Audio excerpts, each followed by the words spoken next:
Hello and welcome to the session on David Hume.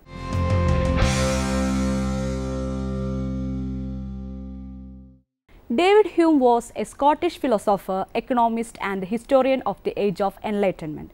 He was an important figure in the Scottish Enlightenment and along with John Locke and Bishop George Berkeley, one of the three main figureheads of the influential British empiricism movement. He was a fierce opponent of the rationalism of Descartes, Leibniz and Spinoza, as well as an atheist and a skeptic. He has come to be considered as one of the most important British philosophers of all time, and he was a huge influence on later philosophers from Immanuel Kant and Arthur Schopenhauer to the logical positivist and analytic philosophers of the 20th century, as well as on intellectuals in other fields like Albert Einstein. Even today, Hume's philosophical work remains refreshingly modern, challenging and provocative. In later life, however, he largely turned away from philosophy in favor of economics and his other great love, history, and it was only then that he achieved recognition in his own lifetime. Life. Hume was born on 26 April 1711 in a tenement on the Lawn Market in Edinburgh, Scotland. His father was Joseph Hume and the aristocrat Catherine Lady Falconer. He changed his name to Hume in 1734 because the English had difficulty pronouncing Hume in the Scottish manner. He was well read even as a child and had a good grounding in Greek and Latin. He attended the University of Edinburgh at the unusually early age of 12, although he had little respect for the professors there and soon threw over a prospective career in law in favor of philosophy and general learning. In order to earn a living, he took a position in a merchant's office in Bristol before moving to Angers, France in 1734. It was there that he used up his savings to support himself while he wrote his masterwork, A Treatise of Human Nature, which he completed in 1737. After the publication of his Essays Moral and Political in 1744, Hume was refused a post at the University of Edinburgh after local ministers petitioned the town council not to appoint Hume due to his atheism. For about a year, he tutored the unstable Marquess of Annandale and became involved with the Canongate Theatre in Edinburgh, where he associated with some of the Scottish Enlightenment luminaries of the time.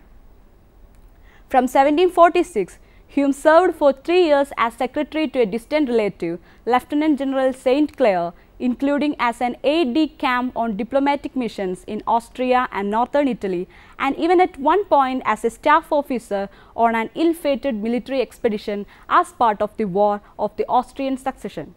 It was during this period that he wrote his philosophical essays concerning human understanding, later published as An Inquiry Concerning Human Understanding, which proved little more successful than the treatise. He was charged with heresy and was again deliberately overlooked for the chair of philosophy at the University of Glasgow.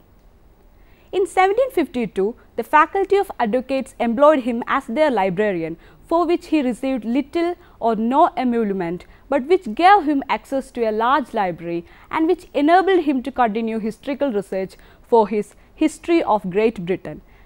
This enormous work, begun in 1745 and not completed until 1760, ran to over 1 million words and traced events from the Saxon kingdoms to the Glorious Revolution.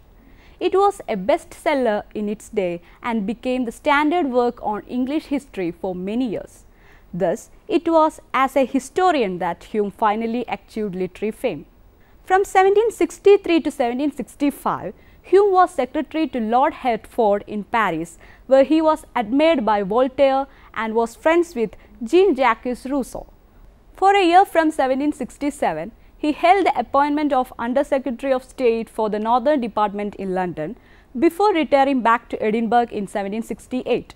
He died in Edinburgh on 25th August 1776, aged 65, probably as a result of a debilitating cancer he suffered from in his later years, and was buried as he requested on Calton Hill, overlooking his home in the new town of Edinburgh. He remained to the end positive and humane, well loved by all who knew him, and he retained great equanimity in the face of his suffering and death. Module 3: Work and Philosophy. Most of Hume's philosophical work dates from his earlier years, in particular stemming from a mysterious intellectual revelation he appears to have experienced at the age of just 18. He spent most of the next 10 years frantically trying to capture these thoughts on paper, resulting in a treatise of human nature. This book, which he subtitled An Attempt to Introduce the Experimental Method of Reasoning into Moral Subjects, is now considered to be Hume's most important work and one of the most important books in the whole of Western philosophy, despite its poor initial reception. He refined the treatise in the later philosophical essays concerning human understanding, along with a companion volume, An Inquiry Concerning the Principles of Morals, published in 1751. Although this publication proved hardly more successful than the original treatise on which they were based. Hume was a thoroughgoing empiricist, the last chronologically of the three great British empiricists of the 18th century and the most extreme. He believed that, as he put it, the science of man is the only solid foundation for the other sciences, that human experience is as close as we are ever going to get to the truth, and that experience and observation must be the foundations of any logical argument. Anticipating the logical positivist movement by almost 2 centuries, Hume was essentially attempting to demonstrate how ordinary propositions about objects, causal relations, the self, etc. are semantically equivalent to propositions about one's experiences. He argued that all of human knowledge can be divided into 2 categories: relations of ideas and matters of fact, and that ideas are derived from our impressions or sensations.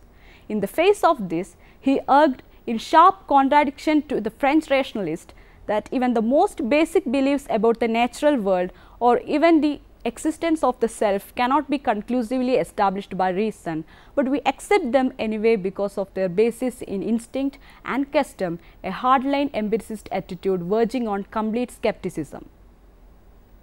But Hume's empiricism and skepticism was mainly concerned with epistemology and with the limits of our ability to know things. Although he would almost certainly have believed that there was indeed an independently existing world of material objects casually interacting with each other, which we perceive and represent to ourselves through our senses, his point was that none of this could be actually proved. He freely admitted that we can form beliefs about that which extends beyond any possible experience, but he was entirely skeptical about any claims to knowledge on this basis. Central to grasping Hume's general philosophical system is the so-called problem of induction and exactly how we are able to make inductive references. He noted that humans tend to believe that things behave in a regular manner and that patterns in the behavior of objects will persist into the future and throughout the unobserved present. Hume argued forcefully that such a belief cannot be justified other than by the very sort of reasoning that is under question or induction, which would be circular reasoning. Hume's solution to this problem was to argue that it is natural instinct rather than reason that explains our ability to make inductive inferences, and many have seen this as a major contribution to epistemology and the theory of knowledge. Hume was a great believer in the scientific method championed by Francis Bacon, Galileo Galilei and Sir Isaac Newton. However, the application of the problem of induction to science suggests that all of science is actually based on a logical fallacy. The so-called induction fallacy states that just because something has happened in the past, it cannot be assumed that it will happen again, no matter how often it seems to happen. However, this is exactly what the scientific method is built on, and Hume was forced to conclude, rather unsatisfactorily, that even though the fallacy applies, the scientific method appears to work. Closely linked to the problem of induction is the notion of causality or causation. It is not always clear how we know that something is actually caused by another thing, and although day always follows night and night day, there is still no causal link between them. Hume concluded that it is the mental act of association that is the basis of our concept of causation. Hume's views on personal identity arose from a similar argument. For Hume, The features or properties of an object are all that really exist, and there is no actual object or substance of which they are the features. Thus, he argued, an apple, when stripped of all its properties, color, size, shape, smell, taste, etc., is impossible to conceive of and effectively ceases to exist. Hume believed that the same argument applied to people, and he held that the self was nothing but a bundle or collection of interconnected perceptions linked by the properties of constancy and coherence, a view sometimes known as bundle theory, and one in direct opposition to Descartes' "I think, therefore I am" assertion. Hume's anti-rationalism, however, was not confined to his theory of belief and knowledge, but also extended into other spheres, including ethics. He asserted that reason is and ought only to be the slave of the passions, and can never pretend to any other office than to serve and obey them. Thus, he severely circumscribed reason's role in the production of action, and stressed that desires are necessarily for motivation, and this view on human motivation and action formed the cornerstone of his ethical theory. He conceived moral or ethical sentiments to be intrinsically motivating and to be the providers of reason for action. Thus, he argued, given that one cannot be motivated by reason alone, then reason cannot be behind morality. His theory of ethics, sometimes described as sentimentalism, has helped to inspire various forms of non-cognitivist and moral nihilist ethical theories, including emotivism, ethical expressivism, quasi-realism, error theory, etc. In his A Treatise of Human Nature, Hume definitively articulated the so-called is-ought problem, which has since become so important in meta-ethics, noting that claims are often made about what ought to be on the basis of statements about what is. However, Hume pointed out that there are significant differences between descriptive statements about what is and prescriptive or normative statements about what ought to be, and it is not at all obvious how we can get from making descriptive statements to prescriptive. In line with his ingrained skepticism, he advised extreme caution against making such inferences, and this complete severing of is from ought is sometimes referred to as Hume's guillotine. As an empiricist, Hume was always concerned with going back to experience and observation, and this led him to touch on some difficult ideas in what would later become known as the philosophy of language. For instance, he was convinced that for a word to mean anything at all, it had to relate to a specific idea, and for an idea to have real content, it had to be derived from real experience. If no such underlying experience can be found, therefore, the word effectively has no meaning. In fact, he drew a distinction between thinking and just everyday talking. This reasoning also led him to develop what has become known as Hume's fork.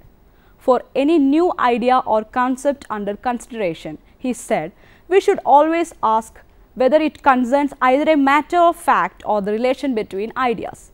If it is neither, then the idea has no value and no real meaning and should be discarded. Like Thomas Hobbes before him, Hume sought to reconcile human freedom with the mechanist or determinist belief that human beings are part of a deterministic universe whose happenings are governed by the laws of physics. Hume's reconciliation of freedom and determinism involves a more precise definition of liberty, that is, a power of acting or not acting according to the determinations of the will, and necessity, that is, the uniformity observable in the operations of nature, where similar objects are constantly conjoined together. And the argued conclusion that not only are the two compatible, but that liberty actually requires necessity. Furthermore, he argued that in order to be held morally responsible, it is required that our behavior be caused or necessitated. Hume wrote a great deal on religion, although due to the rather repressive religious climate of the day, he deliberately constrained his words. He never openly declared himself to be an atheist and did not acknowledge his authorship of many of his works in this area until close to his death. However, it is certainly true that in works such as An Inquiry Concerning Human Understanding 1748 and Dialogues Concerning Natural Religion published posthumously in 1779, he attacked many of the basic assumptions of religion and Christian belief, and he found the idea of a God effectively nonsensical because there was no way of arriving at the idea through sensory data. Some consider it his best work, and many of his arguments have become the foundation of much of the succeeding secular thinking about religion.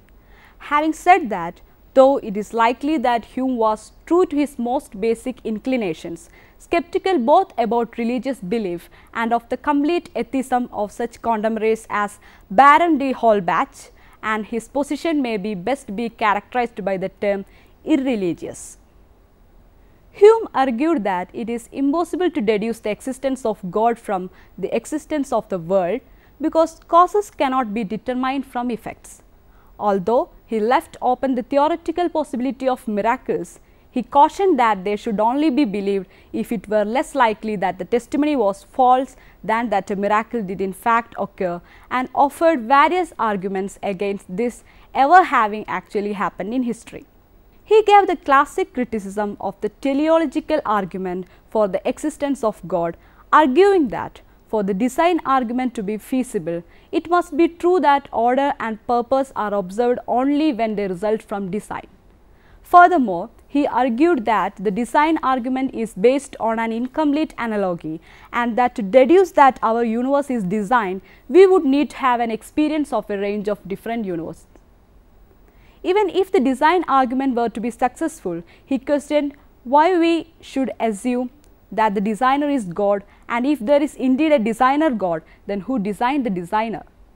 Also, he asked if we could be happy with an inexplicably self-ordered divine mind, why should we not rest content with an inexplicably self-ordered natural world? Hume's political philosophy is difficult to pinpoint, as his work contains elements of both conservatism and liberalism, and he resisted aligning himself with either of Britain's two political parties, the Whigs and the Tories. His central concern was to show the importance of the rule of law, and stressed in his essays Moral and Political of 1742 the importance of moderation in politics. In general, he thought that republics were more likely than monarchies to administer laws fairly, but the important point for Hume was that society be governed by a general and impartial system of laws based principally on the artifice of contract. He supported freedom of the press. He was sympathetic to elected representation and democracy. He believed that private property was not a natural right, but that it was justified because resources are limited. He was optimistic about social progress arising from the economic development that comes with the expansion of trade, and he counseled strongly against revolution and resistance to governments except in cases of the most egregious tyranny. Although best known today as a philosopher, Hume also developed many of the ideas that are still prevalent in the field of economics, and Adam Smith, among others, acknowledged Hume's influence on his own economics and political philosophy. Hume believed in the need for an unequal distribution of property on the grounds that perfect equality would destroy the ideas of thrift and industry, and thus ultimately lead to impoverishment. He was among the first to develop the concept of automatic price species flow and proposed a theory of beneficial inflation, which was later to be developed by John Maynard Keynes. Hume was also famous as a prose stylist and pioneered the essay as a literary genre, publicly engaging with contemporary intellectual luminaries such as Jean-Jacques Rousseau, Adam Smith, James Boswell, Joseph Butler and Thomas Reid. For much of the 20th century, it was Hume's naturalism rather than his skepticism that attracted attention, chiefly among analytic philosophers. Hume's naturalism lies in his belief that philosophical justification could be rooted only in regularities of the natural world. The attraction of that contention for analytic philosophers was that it seemed to provide a solution to the problems arising from the skeptical tradition that Hume himself, in his other philosophical role, had done so much to reinvigorate. Let us summarize what we have discussed so far. David Hume was an philosopher, historian, economist and essayist, known especially for his philosophical empiricism and skepticism. Hume conceived of philosophy as the inductive, experimental science of human nature. Taking the scientific method of the English physicist Sir Isaac Newton as his model and building on the epistemology of the English philosopher John Locke, Hume tried to describe how the mind works in acquiring what is called knowledge. He concluded that no theory of reality is possible. There can be no knowledge of anything beyond experience. Despite the enduring impact of his theory of knowledge, Hume seems to have considered himself chiefly as a moralist. Now, you can try to answer the questions given here. First one, what is meant by problem of induction according to David Hume? Hume's political philosophy is difficult to pinpoint as his work contains elements of both conservatism and liberalism. Substantiate. Give a specific overview of the philosophy of David Hume. Describe Hume's view of reality. Compare the philosophy of Berkeley and David Hume. What serves as the basis of atheism for David Hume? How much Hume was impressed by history? Now, you can refer these books for further understanding. Custom and Reason in Hume, published in 2008, written by H.E. Allison, published by Oxford University Press. Another book which may be an help to you is Starting with Hume, written by W.E. Morris and C. Brown, published in London in 2012 by Continuum.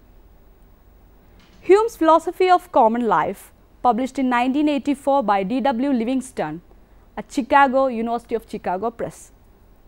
Another book which may be a help is The Life of David Hume by E.C. Mosner, published in 1954 at London by Nelson. Another book which may be a help is Hume on Knowledge, written by H.W. Noonan in 1999, published by Routledge. The Blackwell Guide to Hume's Treatise, edited by S. Traeger and published by Oxford. David Hume, Critical Assessments, 6 volumes, written by S. Twayman in 1995 and published by Routledge. Another book which may be a help is Hume's Theory of Consciousness, written by W. Waxman in 1994, published by Cambridge University Press. Thank you for watching this program. We can meet again with another topic soon. Have a nice day.